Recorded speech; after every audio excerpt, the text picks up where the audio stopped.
Tasya Yananjanashalakaya Chakshurunmilitam Yena Tasmai Shri Guruve Namaha. Shri Chaitanya Manobhishtam Stapitam Yena Bhutale Swayam Rupa Kadamayyam Dadati Swapadantikam Vandeham Shri Guru Shri Yuta Padakamalam Shri Gurum Vaishnavamsha Shri Rupam Sagrajatam Sahagana Raghunatham Vitam Tam Sajivam Sadvaitam Savadutam Parijana Sahitam Krishna Chaitanya Devam Shri Radha Krishna Padan Sahagana Lalita Shri Vishakam Nama Om Vishnu Padaya Krishna Prishtaya Bhutale Srimate Bhakti Vedanta Swaminiti Namine Namaste Saraswate Deve Gauravani Pracharine Nirvishesha Shunyavadi Paschatya Deshatarine He Krishna Karuna Sindhu Dinabandhu Jagatpate Gopesha Gopika Kanta Radha Kanta Namastute Tapta Kanchana Gaurangi Radhe Vrindavaneshwari Rishabhanu Sute Devi Pranamami Hari Priye Vancha kalpatarubhyasya kripa sindhubheva cha patitanam pavanebhyo vaishnavebhyo namo namah. Jai Shri Krishna Chaitanya Prabhu Nityananda Shri Advaita Gadadhar Shivasadi Gaura Bhakta Vrinda Hare Krishna, Krishna Krishna, Hare Hare, Hare Rama, Rama Rama, Hare Hare. Hare Krishna. Good evening to all of you. So welcome to the Bhakti Tattva Viveka series, deliberations on Rupa Goswami's pure devotion definition by Srila Bhaktivinoda Thakur. So up till now, we have been quite elaborately discussing the article on the intrinsic characteristic of pure devotion, the Swarupa Lakshan. That is the first chapter or the first article of Bhaktivinoda Thakur. And what is pure devotion? For that, we discussed the Bhakti Rasamrita Sindhu verse on pure devotion. Nyabhilashita shunyam jnana karmadhyanavritam Anukulena Krishnanu Shilanam Bhakti Ruttama. Almost 3 to 4 classes we spent on studying the Mukhya and the Gaun Lakshan. And then are we practicing Ananya Bhakti? So we saw many quotations from the Gita, Bhagavatam to establish that. And then we had an entire class on Prabhupada's lectures as a scriptural quotation to prove when does really Ananya Bhakti begin. So that's how we have been covering. And we finished Bhaktivinoda Thakur's discussion on the Swarupa Lakshan, intrinsic characteristics, that is Anukulena Krishnanu Shilanam. And then we discussed the Tatastha Lakshan. So within the Tatastha Lakshan, if you remember the marginal characteristics, we have been discussing this, and we saw how marginal characteristics means no other desires except the desire to please Krishna. And Bhaktivinoda Thakur is quoting Bhukti Mukti Spruha Yavat Pishachi. So if you have any other desires for enjoyment or liberation, that means it doesn't fulfill the Anya Abhilashita Shunyam criteria. For Uttama Bhakti, This is Uttama Bhakti, or what is called as Sarup Siddha Bhakti. Sarup Siddha Bhakti. So we saw this, and what is material enjoyment, bhakti, quite elaborately at the earthly level, at the heavenly level, siddhis, and then we saw what is mukti. Mukti are the 5 types of muktis. We saw this. The 5 types of muktis. So one should also be free from these 5 kinds of muktis. So then one is said to be, bhakti, mukti, spruha. He is free from these desires. So then that person or those persons practicing purity do not desire any type of liberation. Anya bilashita shunyam. So if they don't desire liberation, they don't desire material enjoyment also. So this is one of the characteristics or the secondary features of pure bhakti, and is achieved by considering these facts. So this is what Thakur mentions in his first characteristic of the Gaun Lakshan, Anya Bilashita Shunyam. So this is where we completed our discussion. Now we went back into Bhakti Rasamrit Sindhu of a qualification of a Vaidhi Sadhaka Bhakta. And there also Rupa Goswami has mentioned, after defining in the Eastern Division first wave Uttama Bhakti, in the Eastern Division second wave Sadhana Bhakti definition, then Vaidhi Sadhana Bhakti, and then qualifications for one qualified to practice Vaidhi Sadhana Bhakti. After that, the Kanishta, Madhyama, Uttama, then he puts a criteria here, rejection of desire for bhakti and mukti. So we also discussed this in the last class, if you remember. The same verses we discussed, but we discussed Jiva Goswami's commentary on this. And we saw there are 2 categories. One is desires for enjoyment and liberation are not at all present in perfected devotees because they are subtle bodies pure. And because they have attained, sadhya. Sadhya bhakti means bhava bhakti. And one of the characteristics of bhava bhakti is moksha laguta krit. The moksha also, they completely say it is tuchya. So there is no desire itself for becoming free from this material world or to attain liberation also. But those who are sadhakas, devotees who are absorbed in the bliss of service to the lotus feet of Krishna, should never desire liberation. Those who are Vaidhi sadhakas, they are so much absorbed in the bliss that neither bhakti nor mukti, these desires come up. They can come externally or internally in the chitta. They might come up to pop up in the mind. Both ways. The desires can enter from inside out or outside in. But a qualified Vaidhi sadhaka, he's so much experiencing happiness in the service that he doesn't desire this. He is one who is qualified to practice Vaidhi sadhana bhakti. This is the conclusion we discussed in the last class. And devotees who have desire while practicing bhakti for some material benefit is, sakama bhakti it is called. So sakama, there is kamana. So they are still not qualified to take up Vaidhi sadhana bhakti. Vaidhi sadhana bhakti means you are beginning Ananya bhakti. So their bhakti is still Mishra. It is Mishra. So that's the conclusion we had derived. So for this first category,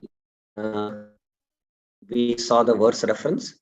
For the second category, he mentions, Rupa Goswami says that those who are absorbed in the service, they should not desire liberation. For the second category also, we saw two references. So now further in Bhakti Rasamrita Sindhu, Rupa Goswami is speaking about gradations in Mukti Spruha, which is almost a parallel discussion of Bhaktivinoda Thakur's, what he has discussed. But since to get a deeper understanding of what Bhaktivinoda Thakur is saying, what Rupa Goswami is saying.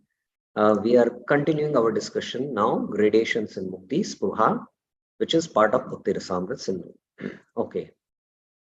Atra tyajyante vokta mukti pancha vidapi chet salokadis tatapyatra bhaktya nati virudyate. Although the 5 types of mukti, api chet mukti pancha vidha. These 5 types of liberations which were mentioned in the verses previously by Bhaktivinoda Thakur and Rupa Goswami also have been described Ukta as worthy of rejection. Atra tyajate eva. We have to become free from these 5 types of mukti. Diyamanam nagrananti vina mat sevanam jana, as Kapil Dev also says. What are that 5? Salokya, Shashti, Samipya, Sarupya. Are not so contradictory to Bhakti. Salokadis tatapyatra. Among these 5, they are worthy of rejection, all 5. But among them, the 4, except Sahyujya, the 4, they are actually not so contradictory to Bhakti. Bhaktya na ati viruddhate. They are not so contradictory. This is the point Rupa Goswami is mentioning in his Bhakti Rasamrita Sindhu, Eastern Division, 2nd wave, verse 55. Now let's see the commentary. Although these 4 are not extremely contradictory to Bhakti, they are contrary to a small degree, since they are accomplished with some unfavorable attitude. There is some degree of contrary.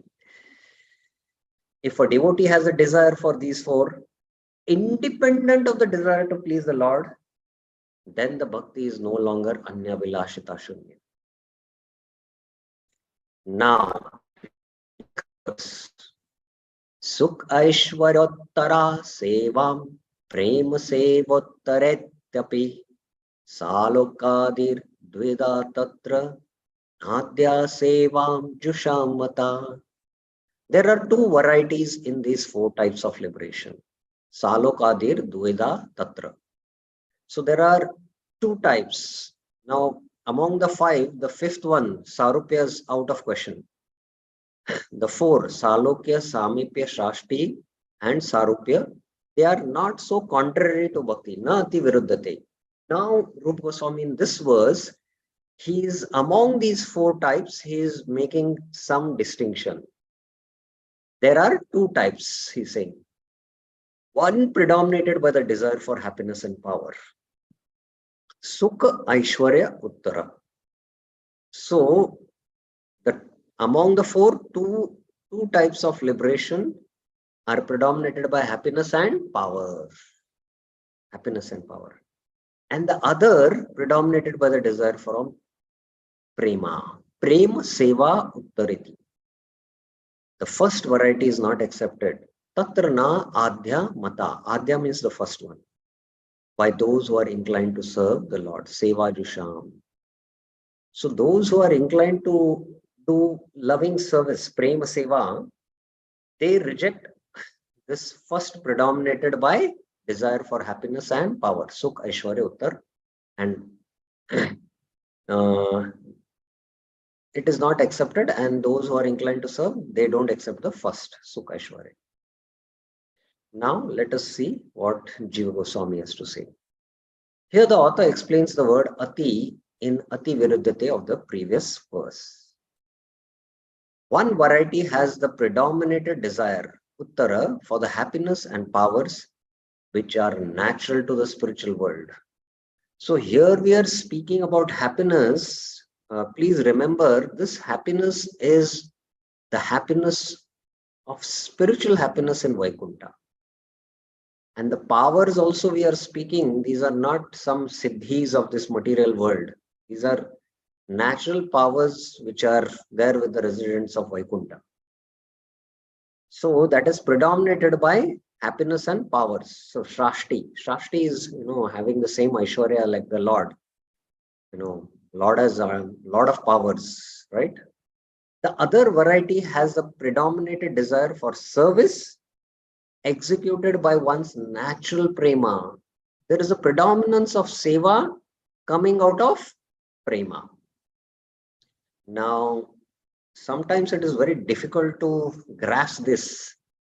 So, just like, no mother uh, uh, mothers will always serve their child selflessly. It's not that the child should become very rich and then he should take care of me. It might be there also, but usually it is very selfless. Suppose there is a neighbor's child who is very rich, born in a very rich family, and the mother is taking care of her own child and the neighbor's child. So if the mother, out of natural love for her own child and the neighbor's child, serves them equally, then it is okay. But if she has a tinge that, okay, you know, let me serve him because anyway he's coming from a very rich family, tomorrow I'll get some benefits like that. So something like that you can take, some vague, understanding. So it is only predominated born out of natural prema. The devotees do not accept the first variety, that is Sukha Aishwarya. This is understood in the previous verse quoted, Salok Shashti Samipya Diyamanam Nagrananti Vinamat Sevanam Jana. If the four types of liberation are not accompanied by service, they are rejected. So first important point is to be understood that all these four, if they are independent of service, then the devotee rejects. If the Lord calls, come to my lok, the devotee asks, is there service? The Lord says, no, just come and stay in my lok. See, free from cycle of birth and death. The devotee says, no, I am happy here. I'll do my service here. I am not interested to come to your lok, Vaikunt lok. So all these four types, if they are not accompanied by service, they are rejected. Because ekatva or oneness with the Lord is always without service, the devotee is always rejected. Oneness is understood to mean merging into the Lord or Brahman, Brahma Sayuj or Ishwar Sayuj. Now, Rupa Goswami, very important point in this verse. There are gradations in Mukti Spruha. We are seeing higher levels of gradation. Right up to Vaikunta, the gradations go on. Kintu premeka madhurya jusha ekanti no haro Evangi kurvate jatu muktim pancha vidamapi. But the devotee is solely attached to the Lord. Kintu ekantino haro, who relish the sweetness of prema, prema eka madhurya jusha, never accept na eva kurvate jatu, the five types of liberation at all. Even prema uttar, muktim pancha vidhamapi. The Sayuj, Ishwar Sayuj or Brahma Sayuj is related. Sukha Aishwarya and Prema Sevatar. Even that is also, not accepted by those who relish Prema for the Lord. So this is the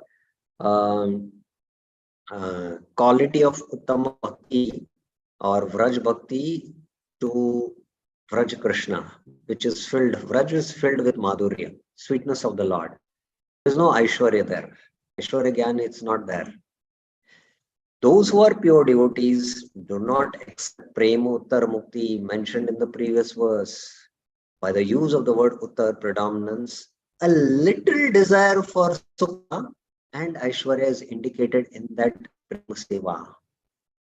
So even in that Prema Seva, there is a little desire for Sukha and Aishwarya. Lakshmi cannot give up her Aishwarya of Vaikunta, that she is Lakshmi. No? Although she does Prema Seva of Narayan, she cannot give up that Aishwarya. She is always serving Narayan. So there is Prema Uttar, but still there is little desire for Sukha and Aishwarya. However, the devotees do not desire that portion and therefore they reject Prema Seva Uttara Mukti. The first stage of service takes a form of sadhana. By that, one attains the second stage of service. This is called Siddharup or perfected stage of service. So how subtly, not only from Bhakti, but even Mukti and the gradations of Mukti, among the Mukti first is Sayuj, and the four types of liberation which are not so contrary to Bhakti, Sukha, Aishwarya, Prem Sevottara, even that has to be rejected. So that is the gradation in Mukti Spruha. For the pure devotees, those four types of liberations are achieved as secondary items by service. Pratitam mat sevaya, as stated in verses such as the following. So this is, I think, Kapil Dev only mentioning.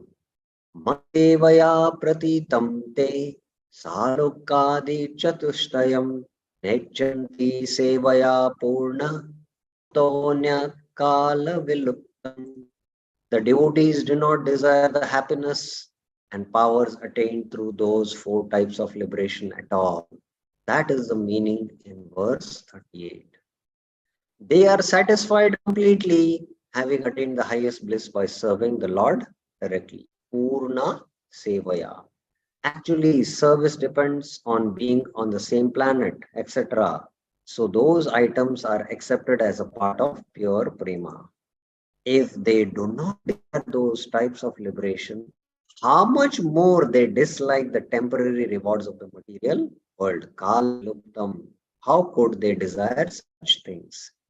When Mukti Spruha, both Sukha, Aishwarya and Premuttar is rejected, then what is to speak about Mukti? That's the point. Now, Srila Prabhupada on these gradations of Mukti Spruha. The other four liberations, although not desired by devotees, still are not against the devotional idols. Nati viruddhate. Prabhupada is explaining that. Some of the liberated persons who have achieved these four stages of liberation may also develop affection for Krishna and be promoted to Golok Vrindavan planet in the spiritual sky. So those who are in Vaikuntha, if they get an association of a Premi Bhakta of Golok, from there also they can further, attain Raganuga Bhakti and Bhava Bhakti and Prema Bhakti. That's what Prabhupada is saying. For those who are in the four liberated states may still be going through different stages of existence. In the beginning, they may want the opulences of Krishna, but at the mature stage, the dormant love of Krishna exhibited in Vrindavan becomes prominent in their. As such, pure devotees never accept the liberation of Sayuj to become one with the Supreme, though sometimes they may accept as favorable the other four liberated states. Now the last theme Rupa Goswami brings of the Prema Bhaktas, worshippers of Govinda the best. Tatrapyekantinam Shreshta Govindritta Manasa Hesham Shesha Prasadopi Manohartum Nashaknuyat. Among the devotees who are dedicated solely to serving the Lord in Prema, Tatra Apya Ekantinam. The devotees whose hearts have been stolen by Govinda, Govinda Ritmanasa, are the best, Shrestha. Even the kindness of the Narayan and other forms of Krishna, Shrisha Prasada Pi. So even Dwarka Krishna is not attractive. That's why when the gopis in the Ras Leela, when Krishna disappeared, Krishna took the form of Narayan, and the gopis were searching for Krishna and saw Narayan. They offered Namaskar. They asked, where is Krishna? So Krishna in his Chaturbhuj Narayan said that direction. When Srimati Radharani came, Krishna could hold his Chaturbhuj and he turned into Dvibhuj Krishna. So those whose hearts have been stolen by Govinda, they are the best. Even the kindness of Narayana and other forms of Krishna cannot steal their hearts. Esha mano hartum na shaknina. So this is purity of Uttama Bhakti or Vraja Bhakti. And we see many times it manifest in the pastimes. Like when the gopis on the solar eclipse, when they went to Kurukshetra, they saw Krishna in Kshatriya Vesh, but they wanted to see Krishna in Gopish, so that's why they pulled Krishna's chariot to take him to Vrindavan. That's how the Rath Yatra festival has been celebrated. So those whose hearts have been stolen by Govinda, by pure prema for the Lord, they are not attracted to the Sukha Aishwarya or Prema Seva Uttara. That's the point. Govinda here refers to Krishna, the Lord of Gokul. Krishnaya Vasudevaya Devaki Nandanaya Cha Nanda Gopa Kumaraya Govindaya Namo Namah. So Govinda is here, the satisfier of the senses of the gopis. This is Vishnu Chakravarti's translation. The word Shrisha meaning the Lord, Isha of the spiritual sky, Shri. Narayan also includes Krishna in his form as the Lord of Dwarka. That's what I mentioned. Now, Rup Goswami makes a point. Siddhantastva bhedapi Shrisha Krishna Sarupayoh Rasutkarshate Krishna Rupam Isha Rasa Sthiti. Though the forms of Vishnu and Krishna are non-different according to the statement of scripture, Siddhantatastu abhedapi Shrisha Krishna Swarupayo. There is no difference between the Siddhant of Krishna and Narayan or Vishnu. Krishna's form is shown to be superior because of his rasas. Rasena utkrishati Krishna Rupam, which is endowed with the highest type of prema. The very nature of his rasa shows Krishna's form to be superior. Esha rasa sthiti. From Tattva point of view, there is no difference. But from rasa point of view, there is difference. The meaning of rasena in this verse is by sweetness composed of the highest levels of prema. Utkarshate means is made eminent or shown as supreme. This takes place because that is the nature of his rasas. Esha rasa sthiti. Thus the meaning should be the very nature of Krishna's rasa shows his form as superior. Now, very interesting discussion Jiva Goswami is saying. The queens, other than the principal 8 queens who were satisfied with their relationship with Krishna, describe the supreme attractiveness of Krishna's form during the pilgrimage to Kurukshetra. Rasasthiti has been explained by Jiva Goswami. Now these are translation of the verses. O saintly woman, we do not desire dominion over the earth, the sovereignty of the King of Heaven, unlimited facility for enjoyment, mystic power, the position of Lord Brahma, immortality, or even attainment of kingdom of God. We simply desire to carry on our heads the glorious dust of Lord Krishna's feet, enriched by the fragrance of kumkum from his consort's bosom. We desire the same contact with the Supreme Lord's feet, that of the young woman of Vraj, the aborigine Pulinda woman near the grass, and the cowherd boys tending the cows desire the dust, the touch of the dust. So this is from the Srimad Bhagavatam 83, 41 to 43. The scriptures describe the desire of Lakshmi, the most famous among women, but even she was not qualified according to Kaliya's wives. So even Lakshmi had that Aishwarya. That's why she could not enter into Braj. Oh Lord, we do not know how the serpent Kaliya has attained this great opportunity of being touched by the dust of your lotus feet. For this end, the goddess of fortune performed austerities for centuries, giving up all other desires and taking austere vows. But she could not give her Aishwarya, that she is Lakshmi. Because Govinda Ritmanasa had not happened.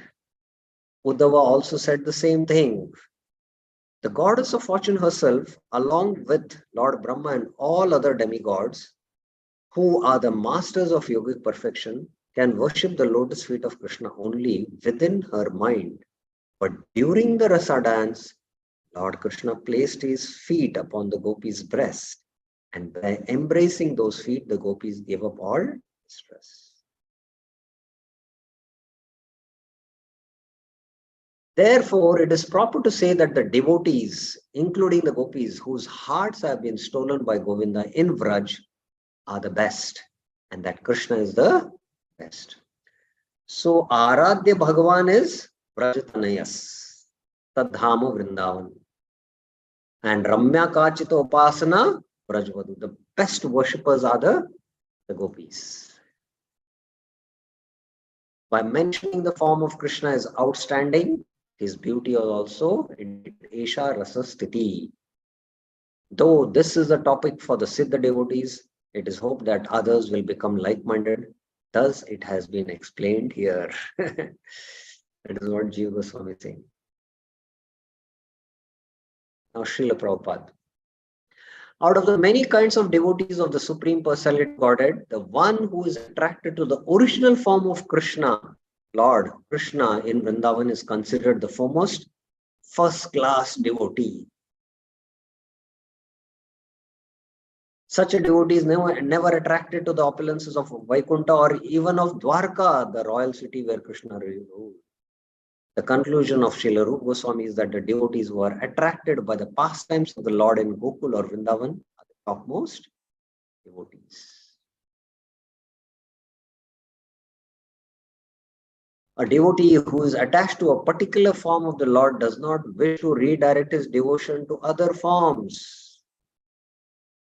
For example, Hanuman, the devotee of Lord Ramchandra, knew that there is no difference between Lord Ramchandra and Lord Narayan, and yet he still wanted to render service only unto Lord Ramchandra. This is due to his specific attraction to a particular devotee. There are many forms of the Lord, but Krishna is still the original form.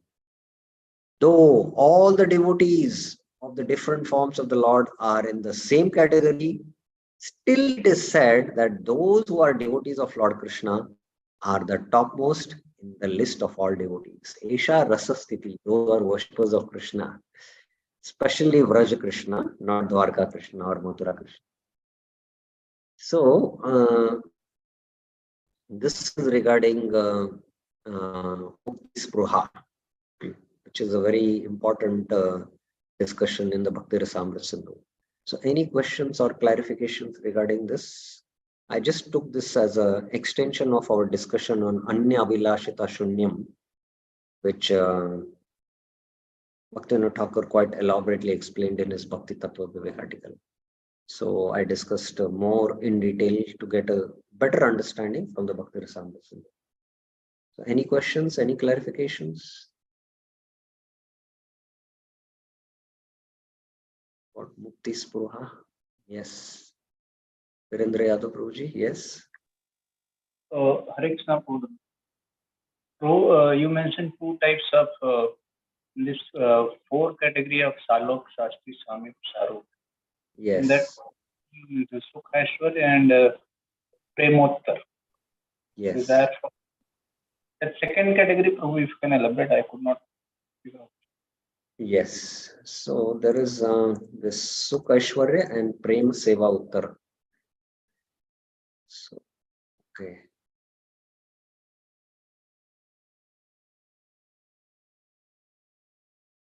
First is in the gradations, there are these four, and these are not contradictory to Bhaktari. That's what Jiva Goswami. And then in this he says Sukh Aishwarya Uttara and Prema Seva Uttara. Now, what is the difference between Sukh Aishwarya Uttara and Prem Seva Uttara? That in Sukha Aishwarya, there is a predominance of desire for happiness and power.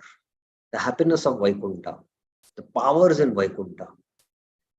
Driven by that, he is serving the Lord in Vaikuntha. It is not Ati Viruddhati.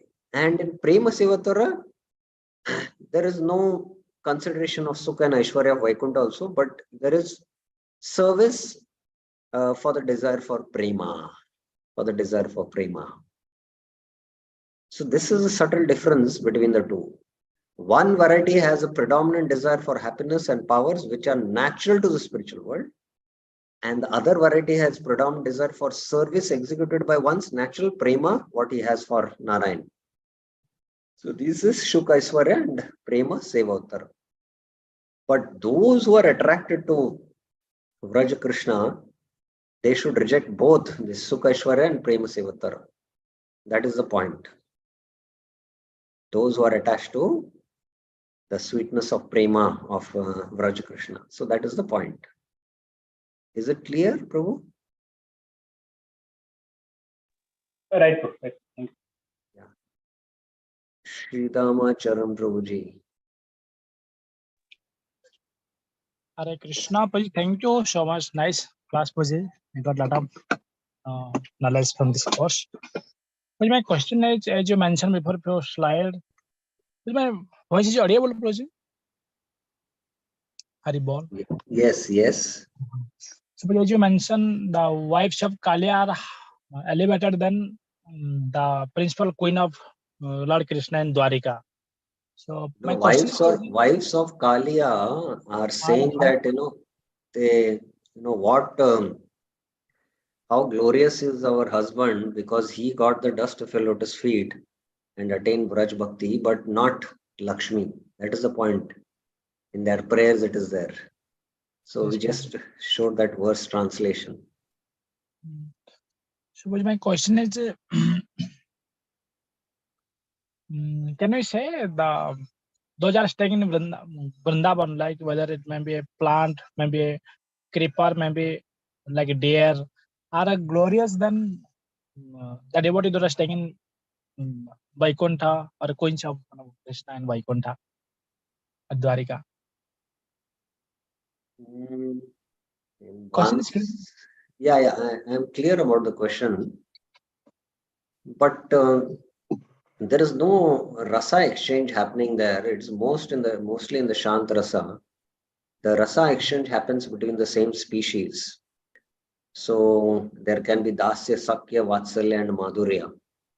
The Dasya, like Chitrak and Raktak, they are quite superior compared to the servants like Garuda or Hanuman in Ayodhya Dham, or Garuda plus Nanda and other servants in Vaikuntha, in Dasaras.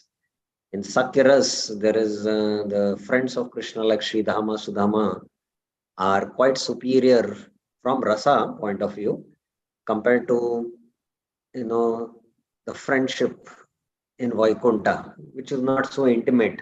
There is no much intimacy. There is only Dasya, Shant and Dasya, the prominent there. 2.5 rasas are prominent in Vaikuntha, they say. And Vatsalya again, there in the Vaikuntha also, and it is there in Ayodhya.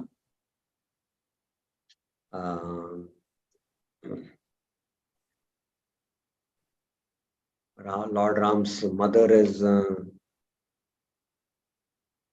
who's Lord Ram's mother? Kaushalya. Kaushalya, yeah. So there are no pastimes in detail explained in the Ramayana about loving reciprocations between Lord Ram and the mother, or any pastimes like Damodar Leela, So it is quite superior, the Golok Vatsalyaras, and Madhurya still. So like that, from that point, you can say that, it is superior. Okay. Thank you. Okay. So now let's come back to our discussion again to Bhakti Tattva Vivek after discussing these gradations of Mukti Sproha.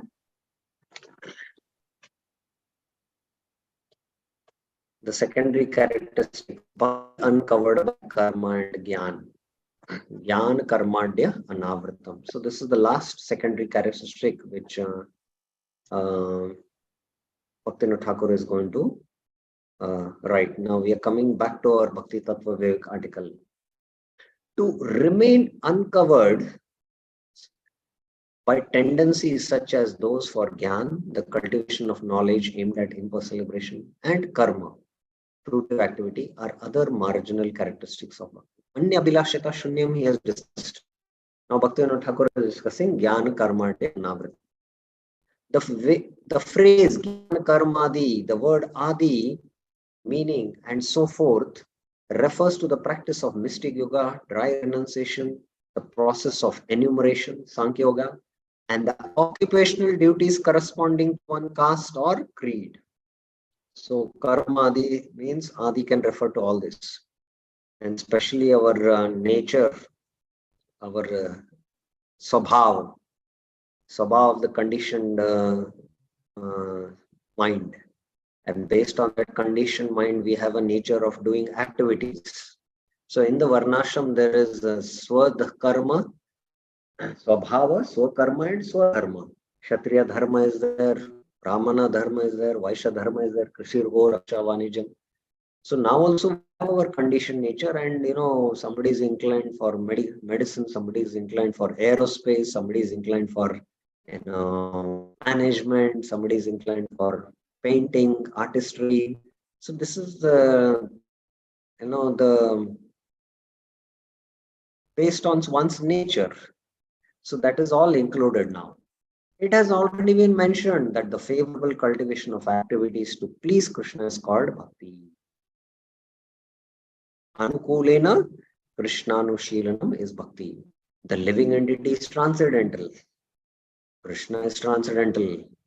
And the bhakti vritti, the tendency of the pure devotion through which the living entity establishes an eternal relationship with Krishna, is also transcendental. Now, my question to you all, please hear it carefully. This statement which is made here, the bhakti vritti.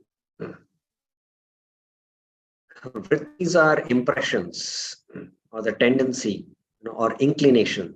Now, these bhakti vrittis, where they emanate from, and our nature for interest in science or aerospace or business, they are also inclination vrittis, where they emanate from, where they come from. I hope my question is clear.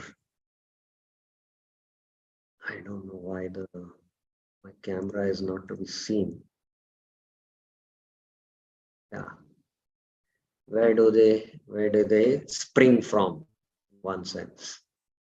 Anyone else? I would like to know about others also. Who else would like to try this? Yes. I would like to see if there are others. Yes, Govindat Prabhuji. Yes. This inclinations of material like skills and all these are on the mind. Okay. Impressions. And others are on the chitta, soul. Your voice is very much breaking, Prabhuji. Spiritual impressions, bhakti. Voice is breaking. It's becoming okay. 1 second. Let me ask Birendra Yadav Prabhuji. Yes. Hare Krishna, Prabhu. Yes. So this bhakti vritti, it is vritti of the soul. Okay.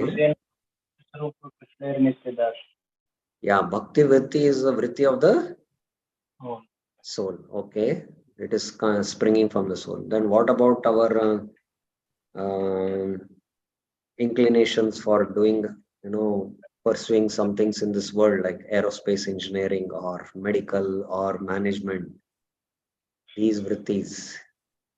I think this is at mind level, which is predominated by three modes. Yeah, it is coming from the contaminated consciousness, chitta, in the subtle body. Okay. Now, my question is, your answer is correct. My question is, now, when do the vrittis of the subtle body completely get wiped away?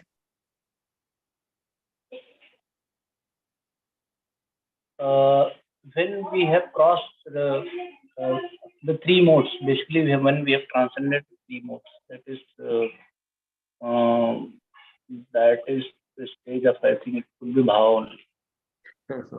Okay. Well, I've become very thorough with the subject of Bhakti Rasamrita Sindhu and Bhakti Tattva Viveka. Okay, fine. Yes.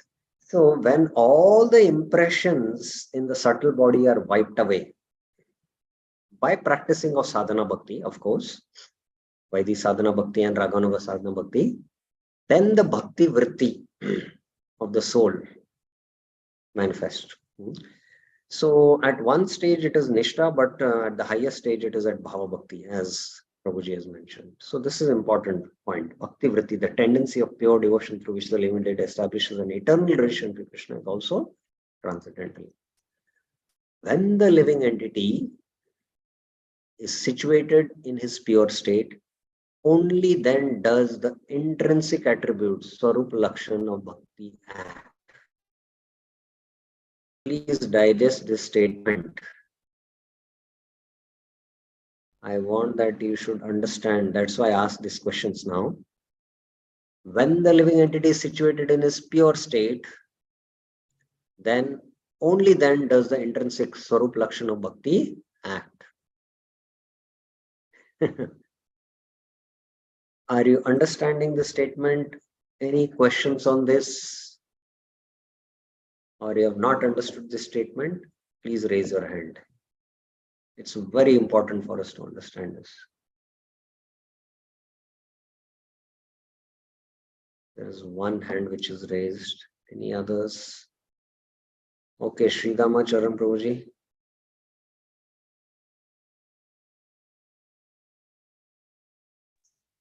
Yes, Paji. Paji, when the living entity is situated in his pure state, so Paji, how you can understand that whether I am situating in pure state or not? So, that means as a sadhaka, how you can recognize ourselves that whether I am in that stage or not? So when the living entity is in its pure state means, one second, you are to mute it because there is some. So when the living entity is in its pure state means when all the impressions of the Swabhava Vritti are eradicated. Anya Abhilashita Sunyam. There is no desire for Bhukti and Mukti. The subtle body is completely pure. Then the Swarupa Lakshan. The Swarupa Lakshan is intrinsic to the soul. Favorably acting. Action. Soul is always acting for Krishna's pleasure. So that is the Swarup Lakshana of Bhakti. That's why the intrinsic activity of Bhakti. At that time, there is no opportunity for the marginal characteristics of Bhakti to act. Yeah. So if you understand the first statement, then you understand the second statement. When the living entity is conditioned and is situated in the material world, along with his conditional identity, Swarupa, two more marginal identities are present, the gross and the subtle bodies. Or the gross desires and subtle desires are there. Gross desires are bhukti, subtle desires are mukti in that sense. Through the medium of these, the living entity endeavors to fulfill his various desires while residing in the material world. While residing in the material world.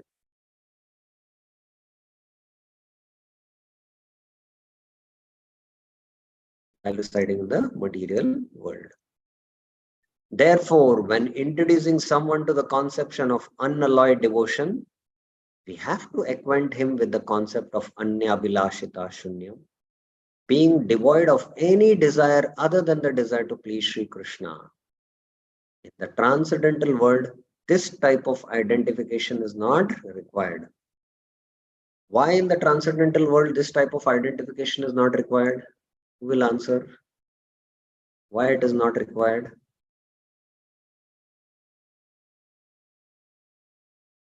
Why it is not required?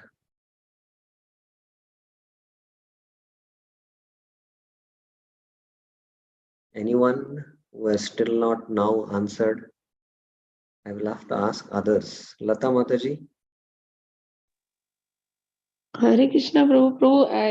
I couldn't hear the question. What is the question, Prabhu? It is mentioned here, when introducing someone to the conception of unalloyed devotion, we have to acquaint him with the concept of Anya Abhilashita Shunyam, being devoid of any desire other than the desire to please Sri Krishna.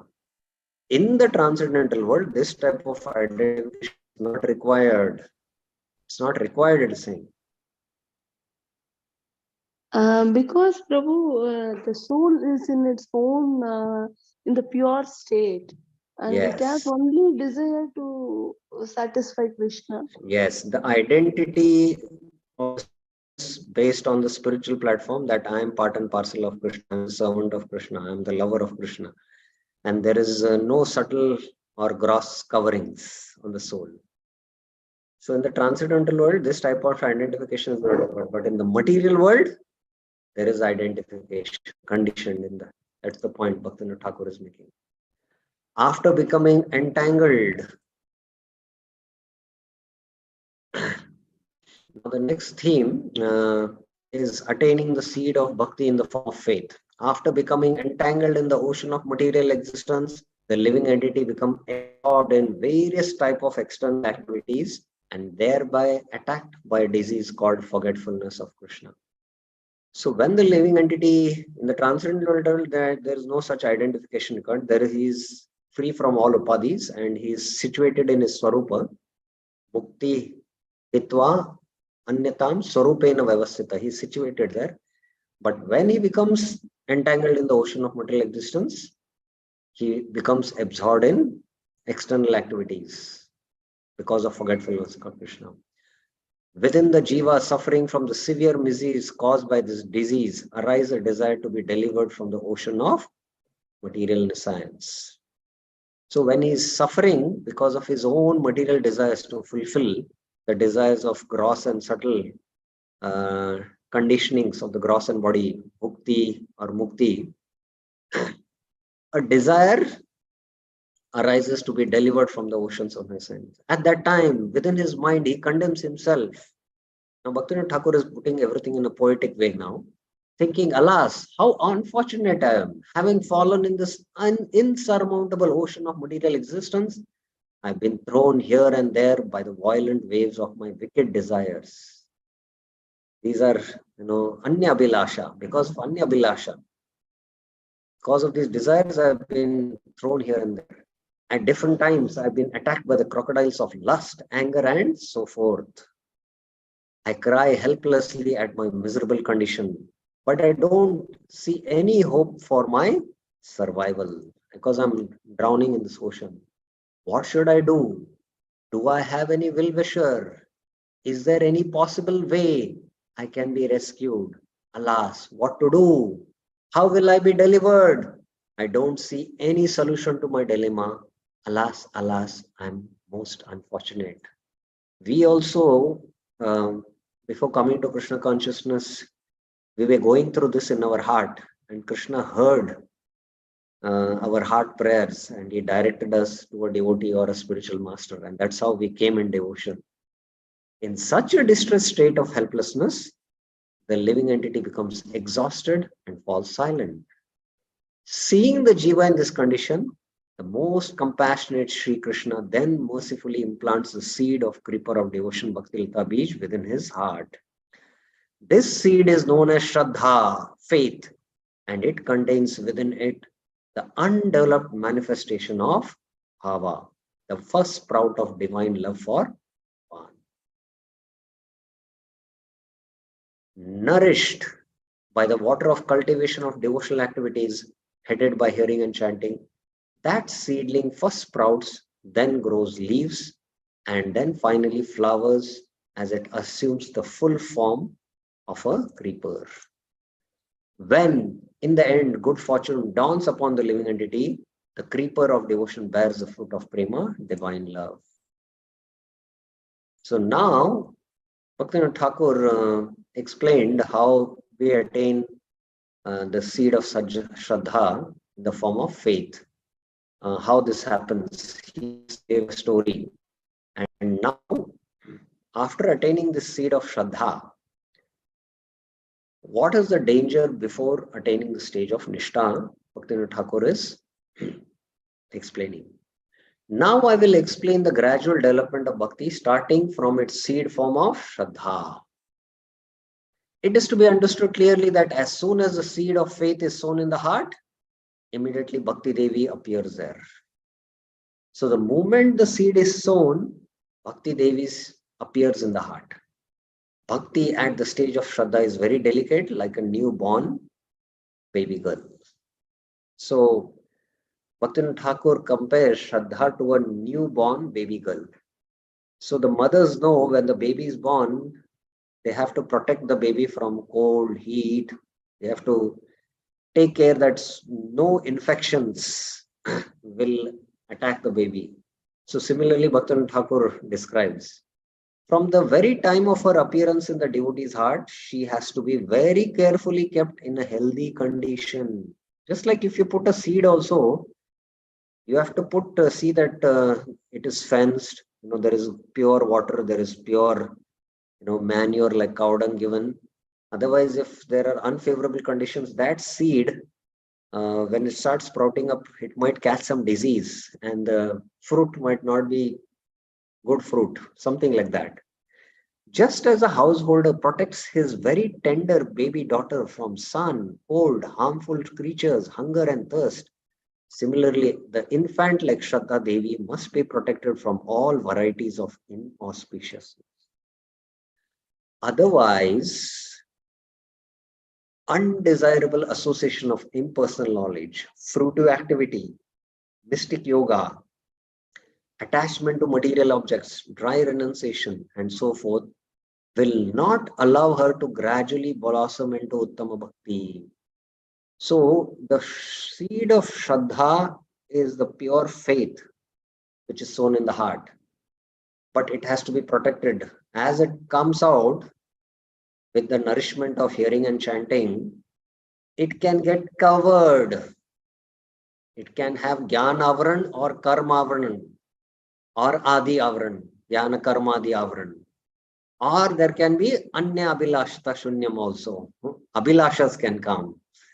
So all these, Tatastha Lakshan coverings, it should be protected till it blossoms into Uttama Bhakti and will instead make her grow into a different form. So if you, harbor desires for execution of devotion with a desire to attain Swarga or attain a kingdom greater than Brahma, then it will become Mishra Bhakti. It will not transform into Uttama Bhakti. This is the point. Please remember this. In other words, faith will eventually develop into Bhakti, but will merely assume the form of anarthas, impediments to pure devotion. There will be impediments to pure devotion, not mixed devotion, to pure devotion. That's the point. The danger of disease remains until the tender Shraddha Devi becomes free from the influence of anarthas and transforms into Nishtha, resolute determination. This occurs from being nurtured by the affectionate mother of the association of genuine devotees and from taking the medicine of bhajan. Once she has reached the stage of Nishtha, no anartha whatsoever can easily harm her. Once she has reached the stage of Nishtha, no anartha whatsoever can easily harm her. If Shraddha Devi is not properly nurtured with the utmost care, she will be polluted by the germs, termites, mosquitoes, and unhealthy environment of Jnana Yoga, cultivation of knowledge, Vairagya, driving Sankhya Yoga, and so forth. So this is the point Bhaktivinoda Thakur is making. So any questions about it? Any questions up till now what we have discussed? Yes, Birendra Yadav Prabhuji. Hare Krishna, Prabhu Dandavat Pranam. So just one clarification. In definition of Shuddha Bhakti, Tatastha Lakshan, when we say Anya Bhilashita Sunyam, and Anya Bhilashita Sunyam refers there is no desire for Bhakti and Mukti. So when there is no desire for Bhakti and Mukti, so we are covering basically Karma and Jnana process we are covering. There is no Jnana and Karma is Sunyam basically there. So again, no. Don't confuse the two things. First is in the Tatastha Lakshan. The Tatastha Lakshan they are not within the Swarupa of Bhakti. They are outside. Just like the soul, constitutionally, its duty is natural attraction for Krishna and service in love, pure love. Okay. Now, when you have a subtle body, there are unlimited impressions, and there are unlimited desires. So, unlimited desires are anya abhilashita shunyam. No other desire than the desire to please Krishna. Now, jnana karma and anavritam means karma avritam, as we have discussed. Now, because this subtle body has impressions, there is vrittis by which you have a tendency to act, to do actions for your pleasure. So then there is karma avran happening.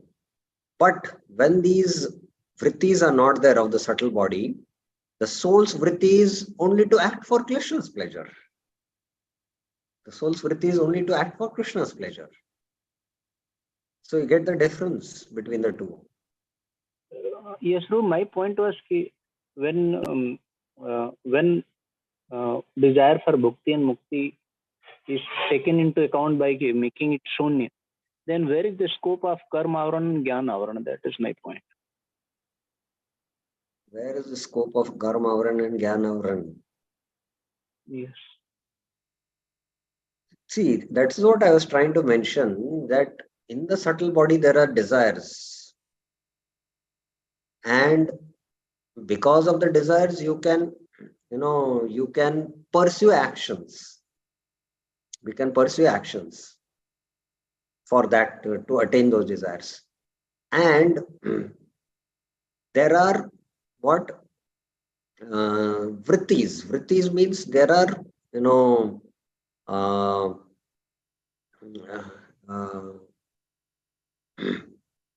see, there are two things you have to understand. Anya abhilashita shunyam and jnana karmadi anavritam. Oh, I got a question. I understood. See, in the conditioned state, suppose now I'll give an example of a Brahmana. A Brahmana, by his nature, now nature, I mean the nature of the subtle body, he is inclined towards philosophy, intellectual, mode of goodness is there. He is inclined towards studying Shastra. That is his profession. So he's doing Patana Patan. So this is part of his Varnashram Dharma. At the same time, he is going and attending Krishna Katha, he is getting the association of sadhus, and those will be direct devotional activities. Now, when he gets a taste for bhakti, then that Shraddha purely matures, he completely engages in devotional service. Now, when he completely engages in devotional service, he can still perform the activities of the Brahmana.